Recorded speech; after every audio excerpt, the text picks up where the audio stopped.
Hello guys, welcome to RKIS. Guys, this is a one-stop solution for your Vision IS Current Affair magazine of May 2025. क्यों? क्योंकि यहाँ पे मैं prelims plus mains के point of view से आपका हर एक टॉपिक कवर कराऊंगा. अपार्ट फ्रॉम दैट कोई भी टॉपिक प्रीलिम्स रिलेटेड उसमें क्या इंपॉर्टेंट है और मेंस रिलेटेड उसका क्वेश्चन कैसे फ्रेम कर सकती है यूपीएससी.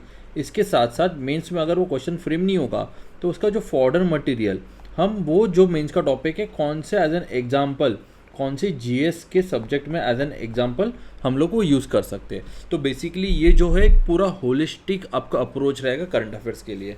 ओके, तो अभी तक हमने international relation, geography, economy, okay, environment ये कंप्लीट कर रखा है. आज हम लोग क्या करेंगे? आज हम लोग कंप्लीट करेंगे society. Okay, that is social issues. Okay, आज हम लोग सोशल इश्यूज़ के सारे टॉपिक्स कवर करेंगे. तो let's start with the session now. So अब first topic is social issue में human development report 2025 widening inequality. देखो गाइस, पहले एक बात समझ के लो, एचडीआई के ऊपर डायरेक्ट क्वेश्चन तो नहीं आएगा, ह्यूमन डेवलपमेंट इंडेक्स के ऊपर डायरेक्ट क्वेश्चन नहीं आएगा. ऑल्दो अगर डायरेक्ट क्वेश्चन नहीं आएगा तो सर इस टॉपिक का क्या मतलब है? ये टॉपिक बहुत इंपॉर्टेंट है आपके लिए. क्यों?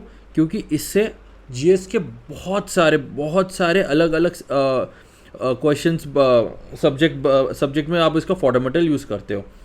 फॉर एग्जांपल आप देख सकते हो कि GS1 में, ठीक है, इन GS1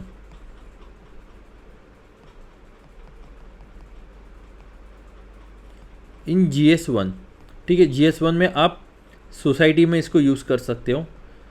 ज्योग्राफी में, ह्यूमन ज्योग्राफी में कुछ क्वेश्चंस आते हैं, ठीक है, वहाँ पे यूज़ कर सकते हो. In GS2 you can use in governance, social justice. Okay, in GS3, ठीक है, GS3 में कहाँ यूज़ हो सकता है? इकोनॉमी के बाद कहीं कहीं एग्रीकल्चर में भी ये टॉपिक यूज़ हो सकते हैं.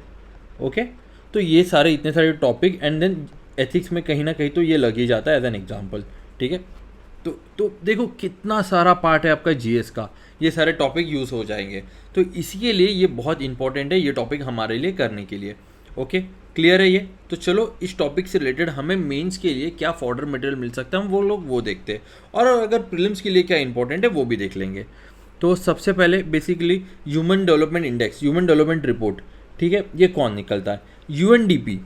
यूएनडीपी जो ऑर्गेनाइजेशन है वो ह्यूमन डेवलपमेंट रिपोर्ट निकालती है.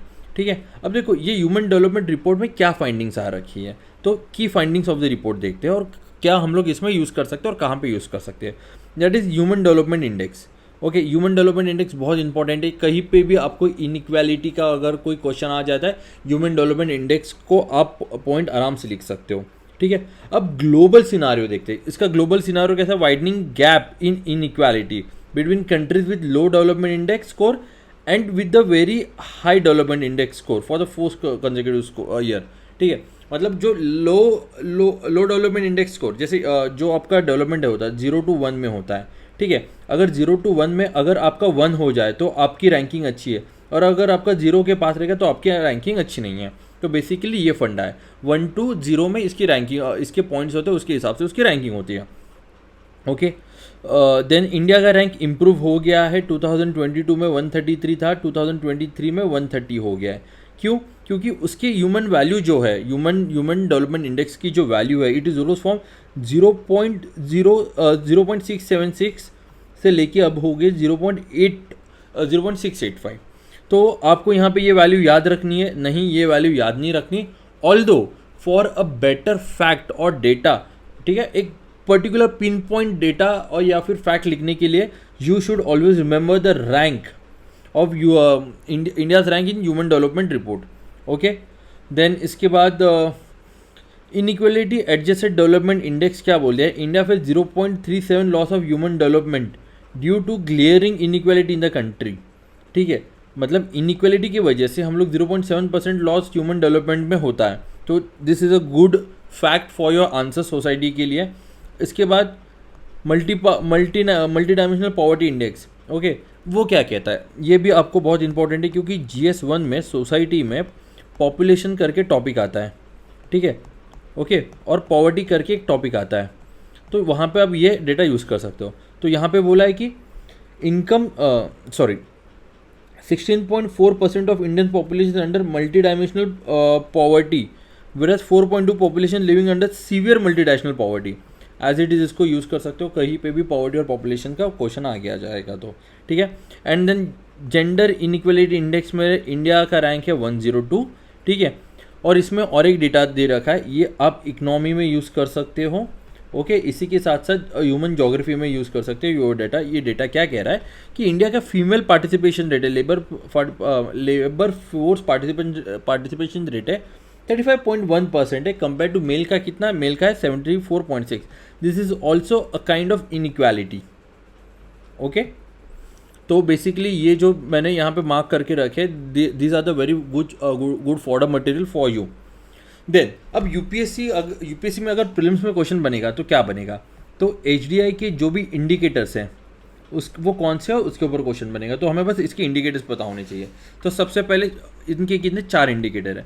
4 इंडिकेटर में पहला इंडिकेटर है life expectancy at birth. Then इसके बाद 2 स्कूलिंग से रिलेटेड है, expected year of schooling and mean year of schooling. And third है gross national income per capita, ठीक है।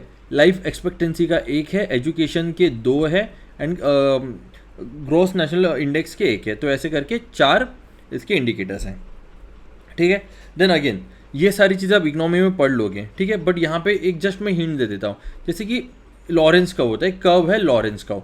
अब ये जो लॉरेंस कर्व है, ठीक है, ये क्या दर्शाता है, ठीक है, ये दर्शाता है इनइक्वालिटी, ठीक है। ये जो लॉरेंस कर्व है ये दर्शाता है इनइक्वालिटी। तो लॉरेंस कर्व, ठीक है, तो इसके लिए लॉरेंस कर्व से इनइक्वालिटी निकालने के लिए मुझे गिनी कोएफिशिएंट पता होना चाहिए। गिनी कोएफिशिएंट, ठीक है, वो क्या होता है, ये मेजर करता है income and consumption inequalities, okay. Measure the degree of concentration in the inequality. ये इकोनॉमी में हम लोग पढ़ लेंगे, उसका कोई इशू नहीं है। तो जब भी आपको गिनी कोएफिशिएंट या फिर लॉरेंस कर्व आ जाए तो ये किससे रिलेटेड है, it is related to inequality. And Palma ratio is also related to inequality, okay. तो इतनी चीज़ें, बस 3 चीज़ें याद रखो, Gini coefficient, Lorenz curve and Palma ratio is related to inequality. अगर प्रीलिम्स में बना तो बनेगा, ओके। अब ये जो पॉइंट्स है ना गाइस, ये जो पॉइंट्स, ठीक है, इसको हम लोग कहेंगे gold mine, gold mine for society. अगर आपने ये इतने पॉइंट अगर अच्छे से रट्टा मार लिया आपने, ठीक है, ये जो इतने भी सारे पॉइंट अगर अपने पॉइंट ने रट्टा मार लिया, आपका 30% सोसाइटी यहीं पे ख़त्म हो रहा है, ठीक है। 30% सोसाइटी का आंसर आप आराम से लिख सकते हो। तो सबसे पहले क्या है, इनइक्वालिटी क्यों है इंडिया में, ठीक है। इनइक्वालिटी क्यों है, क्योंकि सोशो कल्चरल डिस्पैरिटी है, ओके। एक एग्जांपल देता हूँ, ठीक है। अगर ये क्वेश्चन इनइक्वालिटी के ऊपर है, इसी को थोड़ा सा चेंज करेंगे तो पॉवर्टी के ऊपर भी हो जाएगा, ओके। तो इसके साथ इनइक्वालिटी भी हो रहा है, पॉवर्टी भी हो रहा है, ओके। तो इनइक्वालिटी या फिर पॉवर्टी क्यों इंडिया में, सोशो कल्चरल डिस्पैरिटी है। सोशो कल्चरल डिस्पैरिटी मतलब क्या, मतलब based on caste and gender के बेसिस पे डिस्पैरिटी है। एग्जाम्पल दे दो सर, देखो, तो जेंडर गैप इंडेक्स में main labour force labour income कितनी है उनकी 82% है, और वुमेन की कितनी है, जस्ट 18% है। कौन कह रहा है, वुमेन इनइक्वालिटी रिपोर्ट कह रही है 2022 की, okay. Then lack of educational quality education and health care. क्यों, क्योंकि इनकी जो पॉवर्टी है ना इंटर जनरेशनल है, कि एक जनरेशन से लेकर दूसरे जनरेशन जाती है। उससे क्या होता है, इकोनॉमिक मोबिलिटी उनकी हेम्पेयर होती जाती है, डैट इज लिमिट में आ जाती है। वो एक टाइम के बाद एक्सपांड नहीं कर सकते अपने खुद को, तो उससे क्या होगा, मार्जिनलाइज कम्युनिटी बन के रह जाती है वो, ओके। देन इसके बाद नेचर ऑफ इकोनॉमिक डेवलपमेंट, इसको डायरेक्टली कह सकते हो कि जॉबलेस ग्रोथ है, प्रॉब्लम ऑफ मिसिंग मिडल है, ये एमएसएमई से रिलेटेड होता है। प्रॉब्लम ऑफ मिसिंग मिडल, बस इतना लिख दो, मोर देन इनफ है। सेक्टोरल इम्बैलेंस है। सेक्टोरल इम्बैलेंस मतलब कैसे है कि एग्रीकल्चर का आउटपुट देखोगे तो 15% ऑफ जीडीपी है, ठीक है, बट वो एम्प्लॉयमेंट कितनी दे रहा है, 42% ऑफ एम्प्लॉयमेंट दे रहा है इंडिया में। तो ये क्या है, स्कीव्ड है, ओके। देन इसके बाद रूरल अर्बन डिवाइड है यहाँ पे, ओके। देन हमारी जो लेबर पॉलिसी इतनी अच्छी नहीं है, क्योंकि it reduces the worker bargaining power resulted in the low wages, ठीक है। देन गवर्नेंस इशू है, क्या क्या गवर्नेंस इशू है, limited financial resources, ineffective utilization of available resources, corruption and poor implementation policy and program and other factors, जैसे कि technological divide, conflict है, ठीक है, लेफ्ट विंग एक्सट्रीमिज्म है, नॉर्थ ईस्ट इंसर्जेंसी है, टेररिज्म है, देन क्लाइमेट शॉक्स मिलते रहते हैं, frequent weather events, Sorin death crisis थी हमारे पास, एंड देन कोविड-19 का पैंडेमिक डिस्ट्रप्शन। तो इतना अगर आपने पढ़ लिया ना, तो आप मोस्ट ऑफ द सोसाइटी के आंसर आराम से लिख लोगे। तो इसको अगर उल्टा करोगे you will get the solution. तो पॉलिसी मेकिंग, क्यों? क्योंकि नेशनल इनइक्वालिटी रिडक्शन प्लान होना चाहिए, डैट प्रोमोटिंग प्रोग्रेसिव टैक्सेशन होना चाहिए, ठीक है। Also promote a localise approach in planning and implementation, जो प्लानिंग और इम्प्लीमेंटेशन कर रहे हो उसमें थोड़ा लोकलाइज अप्रोच लेके आओ, जो ना one side fit all approach नहीं चाहिए, ठीक है, लोकलाइज अप्रोच चाहिए हमें। देन इंक्लूसिव वेल्थ अप्रोच होना चाहिए। देन इसके बाद इसको कैसे करेंगे इंक्लूसिव वेल्थ अप्रोच को? Addressing social and cultural barriers that perpetuate inequality such as caste based discrimination, gender disparity. और गवर्नमेंट इसको कैसे कर रहे हैं, लेके आ रहे हैं, इसको एड्रेस कैसे कर रहे हैं? Through gender budgeting. Then gender equality आनी चाहिए हमारे पास। Encourage female worker participation through safe work place, child care facilities and flexible jobs, okay, and access to education and health care. कैसे रैशनलाइजेशन कर लो, इम्प्रूव करो पब्लिक इंफ्रास्ट्रक्चर स्कूल का, education का, and strengthening societal security measures, जैसे कि social security measure. Social security मतलब क्या होता है कि cash transfer, subsidies, pension scheme to provide a safety net, okay. तो अगर आपने इतना अच्छे से पढ़ लिया ना, लिटरली इसको 2-3 बार पढ़ो, ओके, और इतना पढ़ लिया आप आराम से सोसाइटी का आंसर लिख सकते हो। Then our next topic is sample registration system report 2021। ये इतना इंपॉर्टेंट है नहीं है, बट इसमें कुछ कीवर्ड्स है वो इंपॉर्टेंट है, ओके। ये कौन रिलीज करता है? It is release by registrar general of India, okay. अब इसमें इंपॉर्टेंट क्या क्या वर्ड हैं, ठीक है। इसमें इंपॉर्टेंट वर्ड है crude birth rate. Crude birth rate मतलब क्या? Number of live birth during the year divide by mid year population into 100, okay. वो क्या हो रहा है? वो डिक्लाइन हो रही है हमारे पास, ओके। और ये जो रिपोर्ट है वो एवरी 10 ईयर्स में आती है after the latest census frame, okay.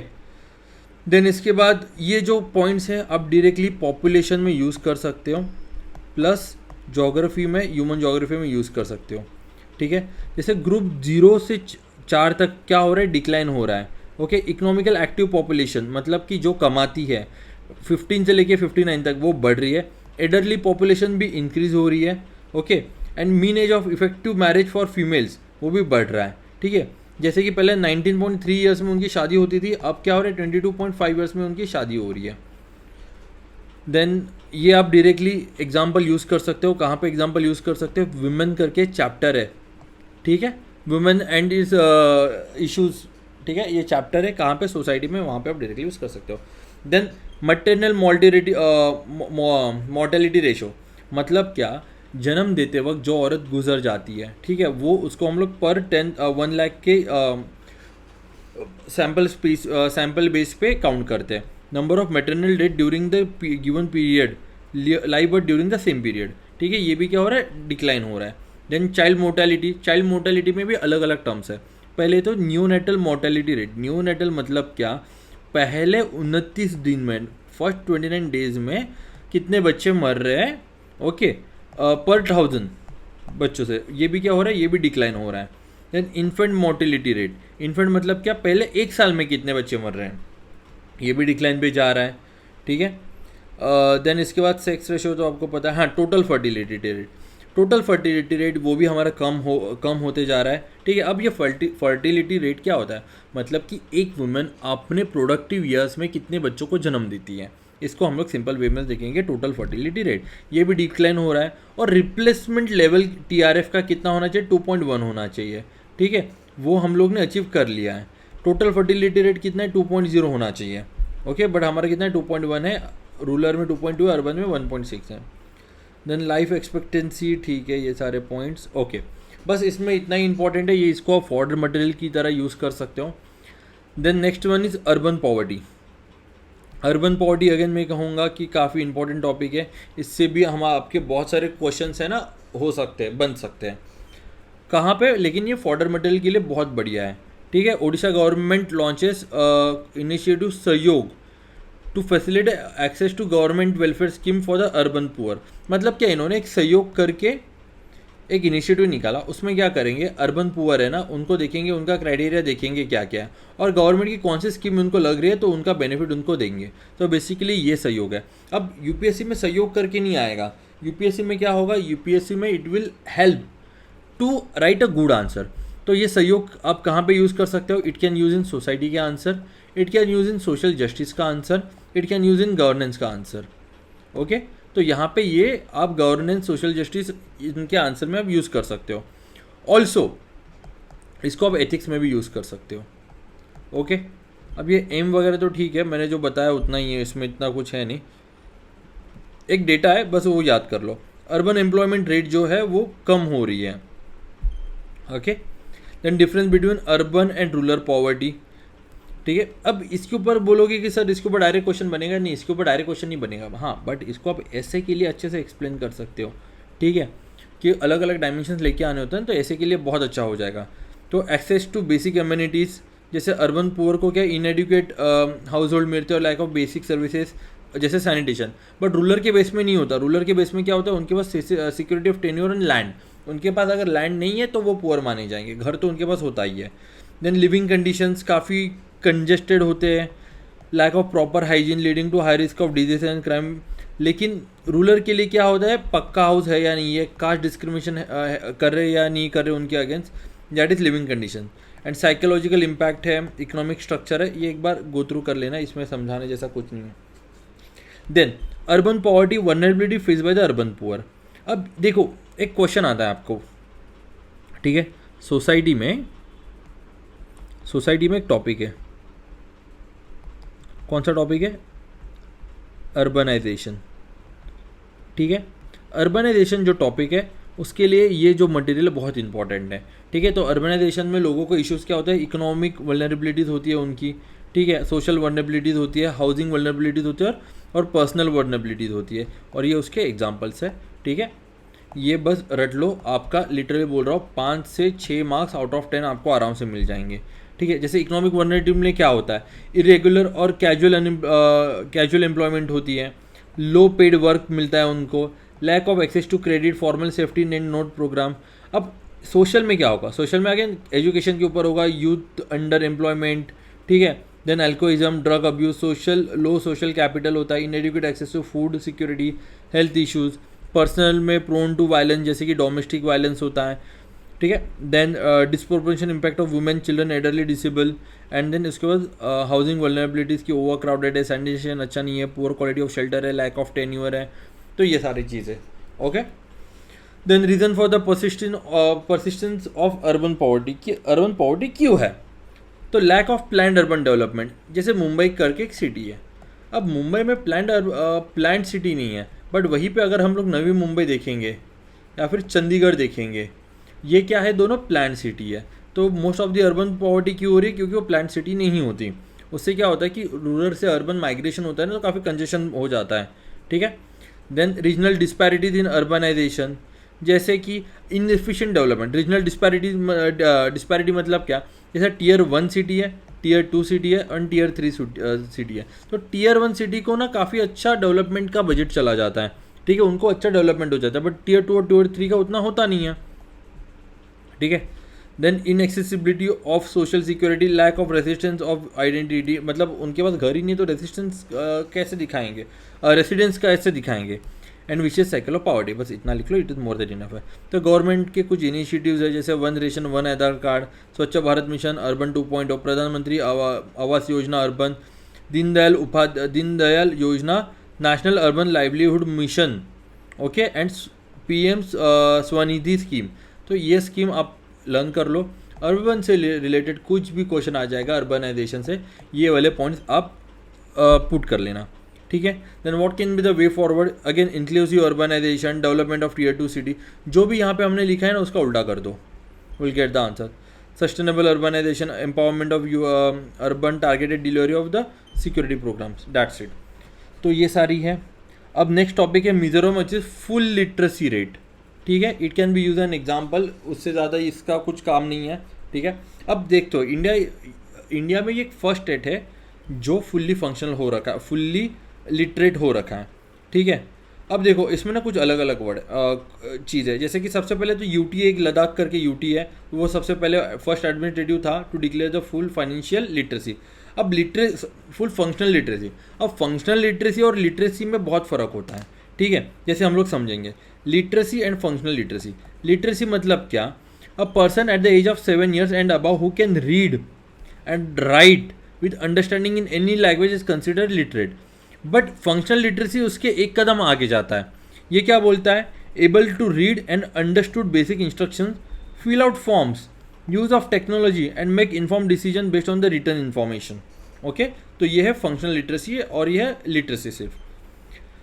Then इसके बाद ये जो लिटरेसी कैसे उन्होंने पाई है, उन्होंने एक स्कीम प्रोग्राम निकाला था उल्लास, दैट इज नव भारत साक्षरता कार्यक्रम और न्यू इंडिया लिटरेसी प्रोग्राम।